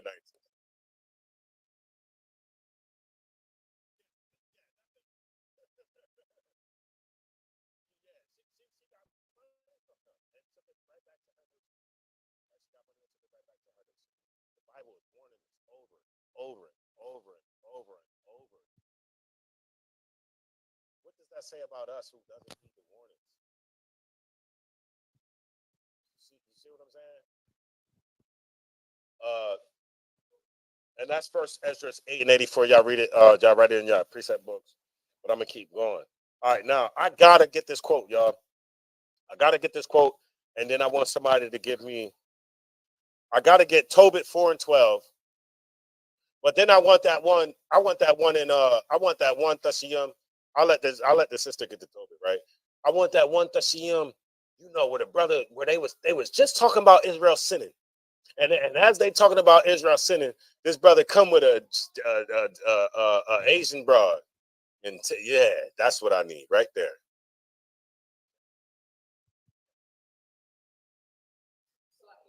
Tobit 4. All right, now, okay. Now we're talking about interracial marriage, right? Now, what we have to understand is there is people in the earth that understand the Bible just like you understand the Bible. And so there's people in the earth that understand that if they can get you to sin, that they can continue to be over top of you and continue to control you, right? Because the Lord ain't going to be with you. So this quote is from people that you're not allowed to talk about. This quote is from the people who control the Democrats and the Republicans. This quote is from the people who control America, right? Essentially. Now let me get this quote. What does this say? And then you'll see like, okay, all this interracial marriages and, you know, black men just loving the hell out of white women and white women loving the hell out of black and vice versa. You see sisters with these white dudes and all that kind of stuff, right? Right. Is that by chance or is that by design? Have we had another number run on us that we just don't know about? Or are we just that lustful, that simple, right? Let me get this quote. And then it doesn't tell you who the quote is from. Where does it actually start? Let me see. My man, see, he'd be on point. He'd be on point. So it mentions Eustace Mullins. If y'all, Eustace Mullins is this dude that used to write all these books. Okay, it's a debate. Okay, it's a debate. You can just start at the top. It'll tell them where it's at. It's a debate. It said black women paying for a white guy and not a black man. Shalom, Samantha. Welcome to the class. Oh, Michael Strahan. That's what Howard was saying. Michael Strahan. He married a Edomite. Holly Berry. She married an Edomite, and I'm assuming they got divorced. He got some of that money taken. All right, y'all listen to this quote right here. Y'all listen to this quote. Listen to how these people talk about us, man. Go ahead. On June 7th, 1957, during a debate on the Civil Rights Act of 1957. Now this is 1957. This is a debate on civil rights, right? Read on. Rep. Thomas Abernathy of Mississippi read into the congressional record a supposed quotation from the non-existent book, which was purported to have been written by an Israel Cohen in 1912. Now look, did y'all see the vernacular? Mm-hmm. It says, now the new Republican or Representative Thomas Abernathy of Mississippi read into the congressional record. So he's reading into the congressional record a non-existent book. They said a supposed quotation from a non-existent book, which was purported to have been written by Israel Cohen. Yeah, it was written by him. Yeah, I have this quote too. I have this quote, and I have this quote from somewhere else. I just happened to forget my paper and had the brother search the web, and he was able to find it. But you know that the people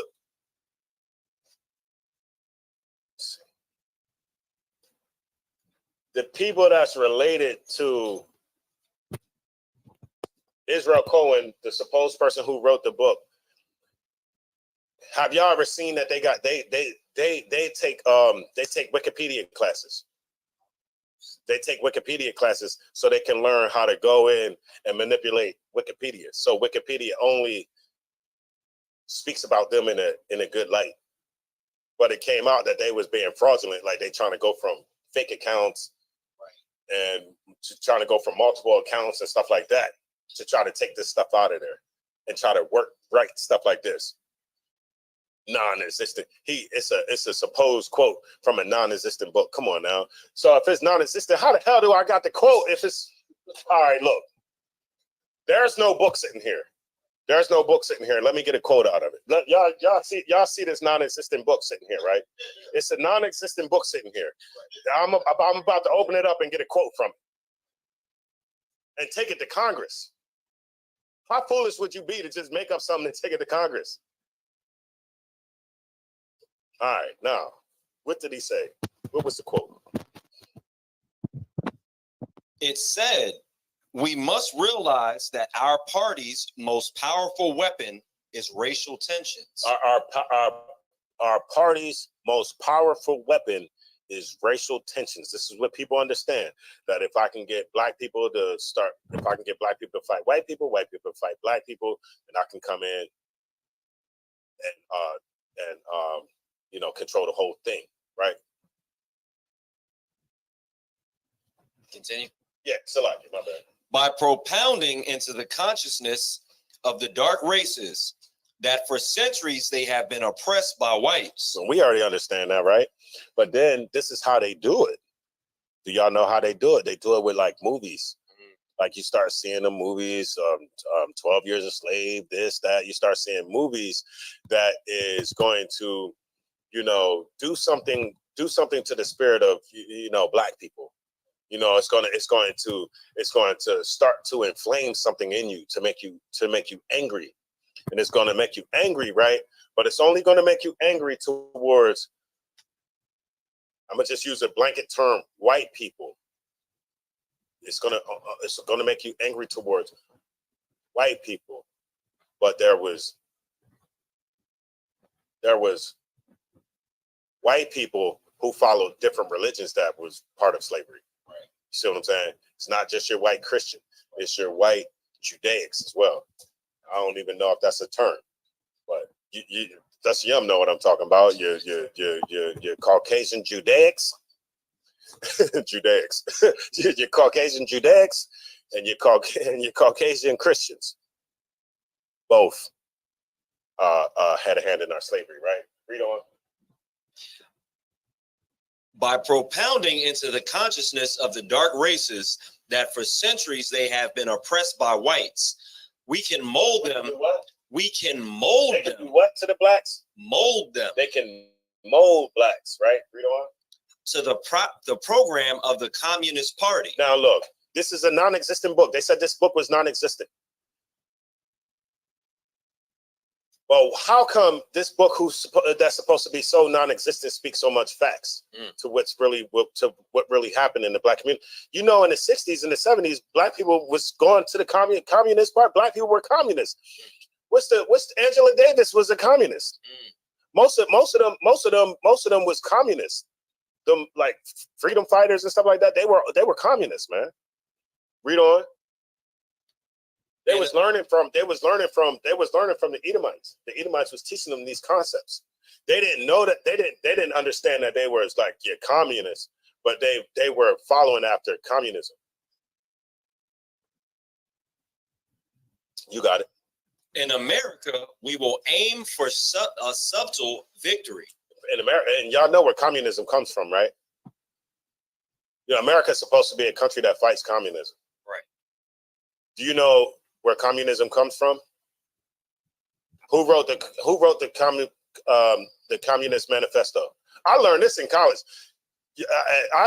My first year in college, I took a social studies class. This is where I heard this stuff at. I'm a nigga off the streets, just came out of prison. I'm like, what a Communist Manifesto? What the fuck is this? Russians. Oh, it's close over there. Karl Marx wrote the Communist Manifesto.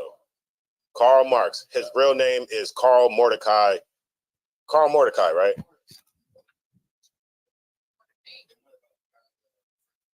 Engels. He wrote it with him. Yeah, Engels and Karl Marx. But you don't hear much about Engels. Karl Marx is the one, everybody knows that name, Karl Marx. And we have Karl Marx up here, the Communist Manifesto, if anybody want to read it. You can read some of the tenets, some of the planks or tenets from the Communist Manifesto you can see in America right now, right here. This is a communist country. It's a communist country. The people who started communism run America. They're the top aides to Biden, the top aides to Trump. Who the AIPAC? Yeah, come on now. Anyway, so he was a small Marxist. Yeah, that's why I said his real name. I keep hearing people mention him in debates. Like, are you a Marxist? Something? Yeah, you know. Remember, there's only one group of people in history that change their names. They always change their names. That Benjamin Netanyahu, y'all do know that that's not his real name, right? His name is something Pulaski. Benjamin, he's Polish. He's from Poland. Something Pulaski or something. Yeah, he changed his name, just like everybody else did. He changed his name so it can sound more Middle Eastern. No more Middle Eastern. But, so this quote, they said, by propounding into the consciousness of the dark races that for centuries they have been oppressed by the whites, read on. We can mold them to the program of the Communist Party, which we have, which is a fact that can be proven, right? Read on. In America, we will aim for subtle victory. Just a subtle victory. Read on. While inflaming the Negro minority. While inflaming them, right? Inflaming black people. Read on. Against the whites. Mm-hmm.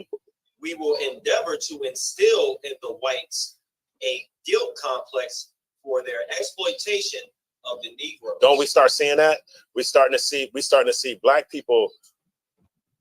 Black people only think white Christians are responsible for slavery, right? So, but nobody knows that the little hats were a part of slavery, that the little hats owned the ships, that Judah Benjamin was the like attorney, or he was somebody like he had a high position in the South fighting for slavery. Right. But we don't know that kind of stuff. We only think it's the white Christians. Now, on the flip side of the coin, white Christians are being told that what they did and like what they did, their history is so horrible, and now they're starting to feel guilty. Right. So they're turning us, us against them, them against us. Right. They're making them feel guilty. They're making us they're making us angry. They're making us angry at them. They're making them feel guilty towards us. Read on. We will aid, Salakia, whites a guilt complex. For a guilt complex, right? For the exploitation of the Negroes. And I'm gonna tell you this guilt complex, right? I was at work. I was at work, and they was talking about black people on the TV screen. And I'm sitting in here checking this dude or whatever, right? So the dude, I don't know. He just did this because I was sitting here and he felt guilty, right? And they was talking about the Tuskegee Airmen. They was talking about that was just wrong how they did those people. They never got their full credit. He was like, it was just so great. And they never got their credit. Oh man, that's just so wrong. He about to cry or something. And I'm sitting there like a little spurt, like, oh man, it's man, you know what I'm saying? Yeah, but he has that guilt instilled in him. Right? He don't know where that guilt came from, but it's in him. I would have made him feel worse. I'd have been like, yeah, that one of them was my great That's uncle. That's funny. That's funny.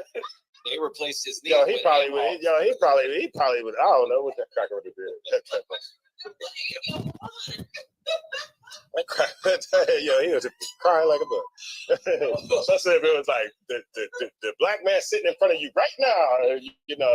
It's his uncle that died. Oh, he would have. Oh man. Yeah. Too much excitement, right? Too much excitement.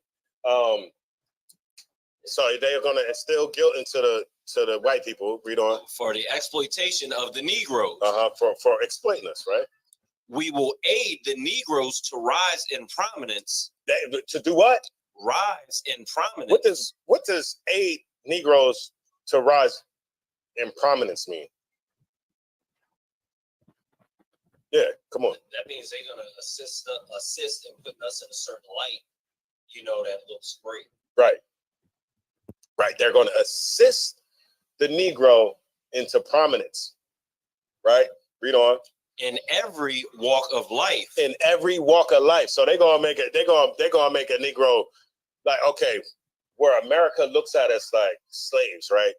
Now you're gonna start having like a rich man playing basketball, black people rich playing this, black people rich in the entertainment, black people rubbing elbows with, Mark Rubin or whoever these people are. You're going to start seeing black people being in these prominent positions.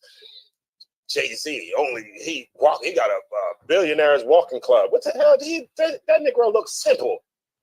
That Negro looks simple walking with them damn Edomites. Goofy and simple, right? Read on. In the professions and in the world of sports. So they're gonna make us prominent in everything, right? In all our professions. And what? In what? The world of sports. Your basketball, your baseball, Barry Bonds and all the most of the people that we watch in baseball is all Hispanic. Basketball, Negroes, football, Negroes, boxing, right? You might get one great white hype or something like that. One that might be good or something. A Lomachenko, I don't even know. Don't let me get to start naming people that suck, but. Right. Well, Ephraim is us though, huh? Yeah, Issachar be boxing like a motherfucker. But Salaki for my language. But you notice they only but you notice that's just natural for a black person to just say like boxing like a but you notice they only have us fighting each other, man. They have Pitbull gotta go in there and fight Tank. Tank gotta go in there and fight. We just knocking each other out. We're just knocking each other's blocks off our damn heads. But so they're gonna raise it. They're gonna raise us up in prominence. Read on. And in entertainment. And entertainment. Go ahead. With this prestige, prestige. Go ahead. The Negro will be able to intermarry. Now with this prestige, now that we're looked at differently. Now that we're in circles that we wasn't able to get in before, now the Negro is going to be able to do what? Intermarry. Intermarry who? With the whites. And begin a process which will deliver America to our cause. Do we see that happening today? Do we see niggas getting raised in prominence, in entertainment, and in sports? And what do they do as soon as they get them $2 in their pocket? Get a white woman. Get a white woman. Get a white man. Right? Candace Owens, what you think is just when we think of stuff like this, we only think about the men that's in prominence. But what about the women? How come none of the black women got niggas? Like how come none of them got Thashiam in there? None of them got a kohal. They got a little hat. Hey! Why y'all got a Matasiana?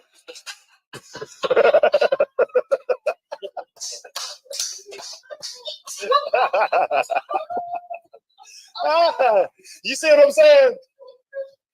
Yeah, if you had that, then you wouldn't be so easily duped. But instead, what's the one? Candace Owens. I'm watching a little bit more of her. You know what I'm saying? She like just misunderstood. But she do say some stupid stuff too. She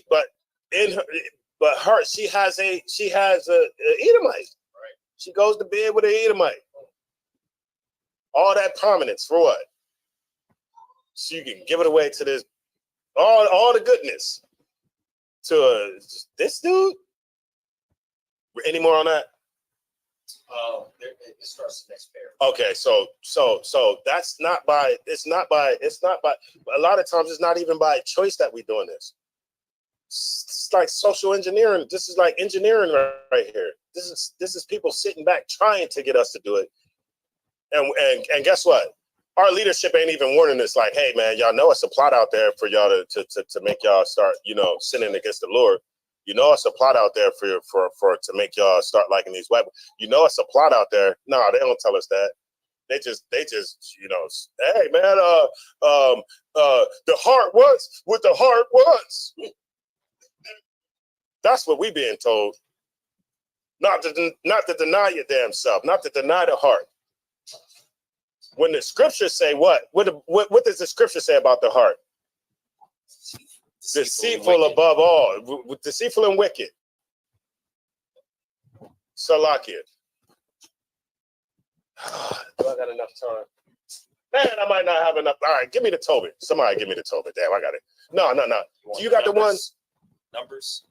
You got the numbers? Yeah. Let me get the numbers. I'm going to hold off on the Tobit, right? And I'm going to get the numbers because the numbers will show you really what should be happening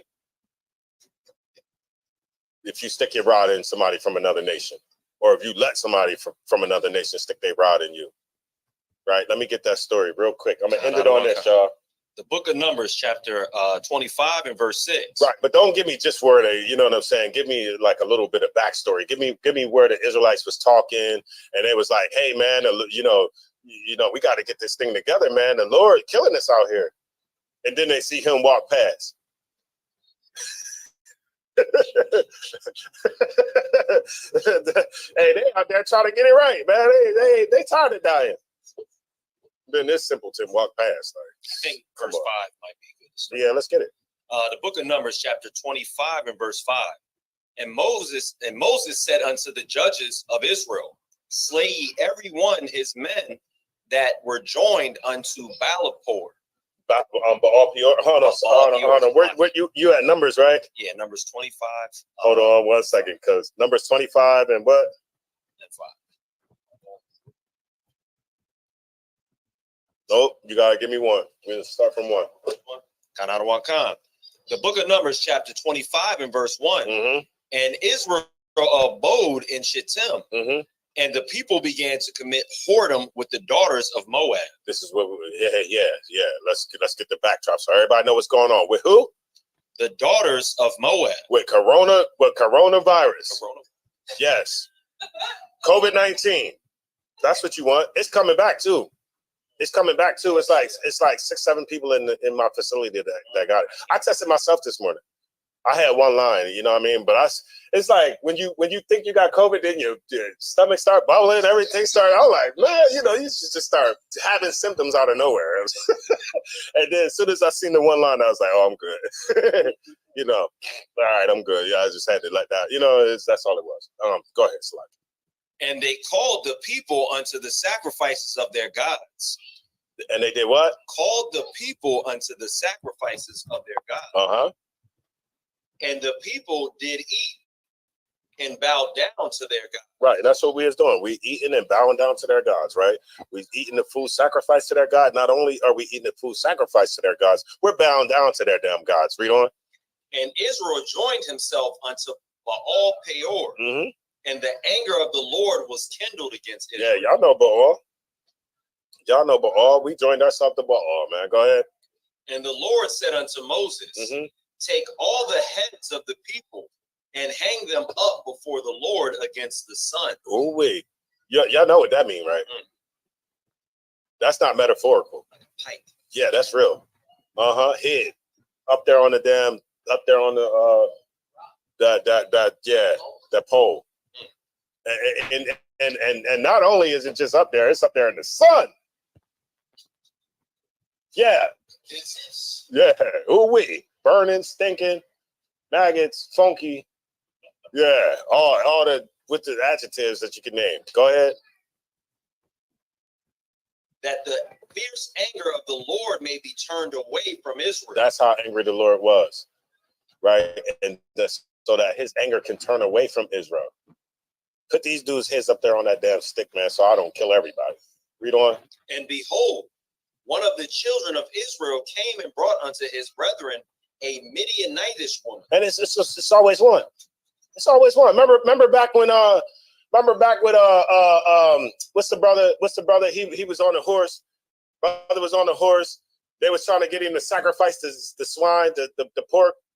It was Yeah, and the Maccabees. They was trying to get the brother to sacrifice the pork, and he like, nah, we ain't doing none of that. And then somebody comes through, walk past them, look at it, and then go and try to sacrifice the pork.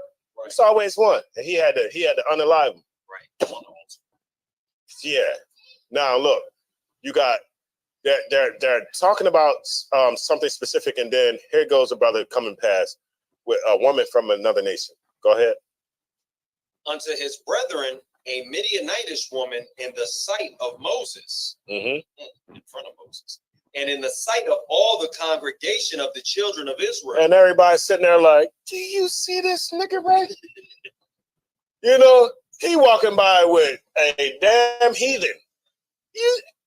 Okay, look, go hard. He didn't walk around. He didn't try to walk around the back. He ain't try to do nothing like that. He walked through the congregation. That gives you an insight on what we thought about sin at that time. We didn't even consider sin. We didn't even consider what was going to happen. He walked through you walked past Moses and you walked through the congregation. Go ahead. Of the children of Israel. If anybody needs to sign in to get credit for today's class, the sign in is in the chat. Salakia, my bad. You got it. Who were weeping before the door of the tabernacle of the congregation. So, can you bring that sentence back? Sir. And in the sight of all the congregation of the children of Israel, who were weeping before the door of the tabernacle of the congregation. Right. So he walked past the people that was weeping at the door of the tabernacle of the congregation. They weeping at the door because they probably, let's see if it tells us what they're weeping for first. And when Phinehas, the son of Eleazar, the son of Aaron, the priest, well, you can, Salaka, you can gather why they weeping for the Lord. You know what I mean? Go ahead. So, and then it talks about Phinehas. And then, so now Phinehas, right, does what? Read on. Rose up from among the congregation. You got one brother who ain't playing no games. You got one brother who loved the Lord. You got one brother who ain't about to let this stuff slide. Right. He rose up. And what?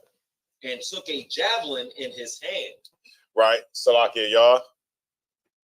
This is a trumpet. It is not a javelin. But I'm going to give you an example of what happened. Now, the brother, he got a javelin, right? The brother, he takes a javelin. You know, the javelin is sharp on one end. We got what you call now, like in the Olympics, like throwing the javelin. They go and y'all know how they look. They throw the javelin. Now he grabbed one of those and did what? And he went after the man of Israel into the tent. So he thought he was just going to walk past everybody and just go get some cheeks in the tent. And my man Phinehas gets up with the javelin and walk right behind him. You don't even know. You don't even know. You walking in, you happy go lucky. You walking in the tent with this heathen, and you know the consequences is right behind you. Yeah, it's Phinehas, aka consequences. Read on. And thrust both of them through, the man of Israel and the woman through her belly. Bang! So he's thrusting him through and her in her belly. So she's either on his back, on her back. She's on her back and he's on top of her. She's through her belly. That's how I said it, right? Through her belly. If it was vice versa, if she was on top, it would have went through his back. I mean, her back and through his belly. See what I'm saying? But it went through him, thrust through him, and through her belly. Now, I'm gonna make a statement. He was fully committed in what he was doing. I've been to slaughter of the lambs. And it's not easy just slaughtering something. He was fully committed in serving the Lord at that time. He went through one person, through another. You know how much force that takes. How much I'm making sure that this is what it is. No accidents. Like this is what it's going to be. And guess what? You make the Lord proud, man. You got to get rid of evil. You got to get rid of evil out of Israel. That's what the Lord wants. Somebody has to step up. But we all gonna succumb to sin, to evilness? Nah, somebody has to step up and show the Lord that, yeah, all right, some of us ain't for this, Lord. We don't destroy us all, because you know some of us do. Some of us do honor our agreement, this contract. Let me see. Oh yeah, go ahead. You can show them. That's how them heads was up there when the Lord was angry. Oh yeah, you want your head up there? Keep making the Lord angry. Keep making the Lord angry.